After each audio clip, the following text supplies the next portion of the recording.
adik-adik, Assalamualaikum warahmatullahi wabarakatuh. Apa kabarnya?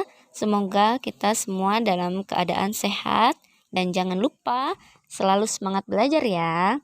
Pada kesempatan ini kita akan belajar pada mata pelajaran Ilmu Pengetahuan Sosial kelas 7 semester genap. Pada materi aktivitas manusia dalam memenuhi kebutuhan. Submateri kebutuhan manusia. Adapun tujuan yang ingin dicapai adalah 1. Menjelaskan tentang kebutuhan manusia. 2. Menyebutkan jenis-jenis kebutuhan manusia. 3. Menyebutkan faktor-faktor yang mempengaruhi kebutuhan. 4. Menyebutkan alat pemenuhan kebutuhan. Kebutuhan manusia. Kebutuhan adalah suatu keinginan terhadap barang atau jasa yang menuntut adanya pemenuhan. Apabila tidak dipenuhi akan mempengaruhi kehidupan. Kebutuhan manusia disesuaikan dengan skala prioritas. Skala prioritas merupakan daftar kebutuhan dari yang paling penting dan mendesak sampai yang tidak penting atau tidak mendesak, sehingga dapat memanfaatkan alat pemuas kebutuhan dengan cermat dan benar-benar memenuhi kebutuhan hidup. Berikut beberapa macam-macam kebutuhan. Yang A, macam-macam kebutuhan menurut intensitasnya atau tingkatannya. 1. Kebutuhan primer atau pokok, berupa sandang, pangan, dan papan. Seperti terlihat pada gambar, sandang adalah pakaian, pangan adalah makanan, dan papan adalah rumah serta kesehatan. Yang kedua, kebutuhan sekunder atau tambahan, pelengkap dari kebutuhan primer. Contohnya, perabot rumah tangga, radio, jam, dan lain-lain terlihat pada gambar. Yang ketiga, kebutuhan tersier, merupakan kebutuhan atas barang mewah. Seperti terlihat pada gambar, mobil mewah, perhiasan, dan tabungan. Yang B, macam-macam kebutuhan menurut sifat. 1. Kebutuhan jasmani atau kebutuhan bersifat memberikan kepuasan badan atau jasmani. Contohnya, makan dan olahraga. Kedua, kebutuhan rohani adalah kebutuhan untuk kepentingan jiwa manusia. Contohnya, membaca dan beribadah. Yang C, macam-macam kebutuhan menurut waktu penggunaannya. Kebutuhan sekarang, yaitu kebutuhan yang harus dipenuhi pada saat itu juga, sifatnya segera atau tidak dapat ditunda. Misalnya, jika lapar segera makan, jika sakit segera minum obat. Jika ditunda, apa yang akan terjadi?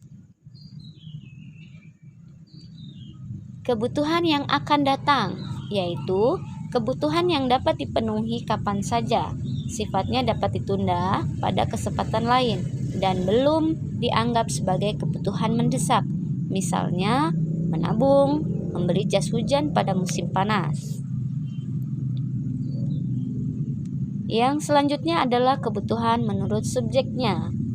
Pertama, kebutuhan individu, yaitu kebutuhan yang dirasakan oleh seseorang secara individu dan pemenuhannya dapat dilakukan secara individu. Kedua, kebutuhan kelompok, merupakan kebutuhan yang dirasakan oleh sekelompok orang secara bersama-sama dan pemenuhannya dapat dilakukan secara berkelompok atau bersama-sama. Berikut adalah faktor-faktor yang mempengaruhi kebutuhan manusia. Yang A, jenis kelamin, B, tingkat pendidikan, C, lingkungan tempat tinggal atau faktor geografis, D, kemajuan ilmu pengetahuan dan teknologi atau iptek, E, tingkat pendapatan, F, status sosial, G, perbedaan selera.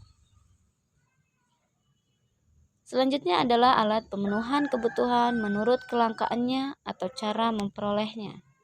1. Barang ekonomis adalah barang yang keberadaannya terbatas sehingga untuk memperolehnya perlu pengorbanan. Contoh, sepatu dan air minum. 2. Barang bebas adalah barang yang jumlahnya banyak sehingga untuk memperolehnya tidak perlu pengorbanan. Contohnya sinar matahari, udara, dan air. 3. Barang ilit merujuk pada sejumlah barang yang dapat memenuhi kebutuhan manusia jika jumlahnya terbatas. Tetapi jika jumlahnya sangat banyak, maka justru akan menyebabkan bencana bagi manusia itu sendiri. Contohnya, air di sumur baik untuk minum, sedangkan air yang berlebihan akan menyebabkan banjir. Alat pemenuhan kebutuhan menurut hubungan dengan barang lain. 1. Barang substitusi adalah barang yang penggunaannya saling menggantikan dengan barang lain yang memiliki kegunaan yang sama. Contoh, nasi bisa diganti dengan singkong karena sulitnya perekonomian memaksa seseorang untuk mengganti makanan pokok beras dengan singkong. 2. Barang komplementer adalah barang yang penggunaannya dapat saling melengkapi satu sama lain, karena apabila barang tersebut dimanfaatkan sendiri akan kurang bermanfaat atau bahkan tidak bermanfaat sama sekali. Contoh, motor dengan bensin, kompor dengan gas. Alat pemenuhan kebutuhan menurut tujuan penggunaannya. 1. Barang produksi adalah barang yang melalui proses terlebih dahulu baru dapat digunakan atau sering disebut barang modal. Contoh, lahan, mesin, dan gedung. 2. Barang konsumsi adalah barang yang dapat digunakan secara langsung untuk memenuhi kebutuhan manusia. Contohnya alat tulis. Berikut adalah alat pemenuhan kebutuhan menurut proses pembuatannya. 1. Barang mentah. Barang yang belum bisa digunakan harus melalui proses produksi terlebih dahulu. Contohnya padi, kayu, dan kapas. 2. Barang setengah jadi adalah barang yang masih dalam proses produksi. Contohnya beras, benang, kain, dan tepung. Yang ketiga, barang jadi adalah barang yang sudah siap digunakan. Contohnya nasi, kue, baju, tas, dan lain-lain. Demikian yang dapat saya sampaikan. Tetap semangat belajar. Sekian, terima kasih. Wassalamualaikum warahmatullahi wabarakatuh.